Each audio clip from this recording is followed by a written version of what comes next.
அல்லேலூயா. தேவனுடைய சபையிலே தேவன் எழுந்தருளி இருக்கிறார். ஆமென். எத்தனை பேர் விசுவாசிக்க முடியும்? நாம பாடுறோமோ இல்லையோ, தூதர்கள் நம்மோடு சேர்ந்து பாடிக்கொண்டிருக்கிறார்கள். அல்லேலூயா. அவ்வளவு பெரிய தூதர்கள் பாடும் பொழுது நம்ம அமைதியா இருக்கலாமா? இருக்கக்கூடாதா? ஆமா. அல்லேலூயா. அதனால இயேசு ராஜன் வந்து விட்டார். நாம் கூடும் இந்த இடத்திலே அந்த பாடலை பாடி தேவனுடைய நாமத்தை மகிமைப்படுத்தலாம்.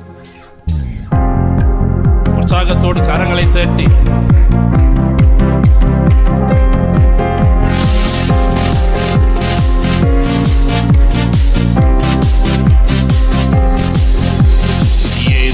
ராஜன் வந்துவிட்டார். நாம் கூடும் இந்த இடத்திலே இயேசு ராஜன் வந்துவிட்டார். நாம் கூடும் இந்த இடத்திலே ஓசன்னா ஓசன்னா ஓசன்னா ஓசன்னா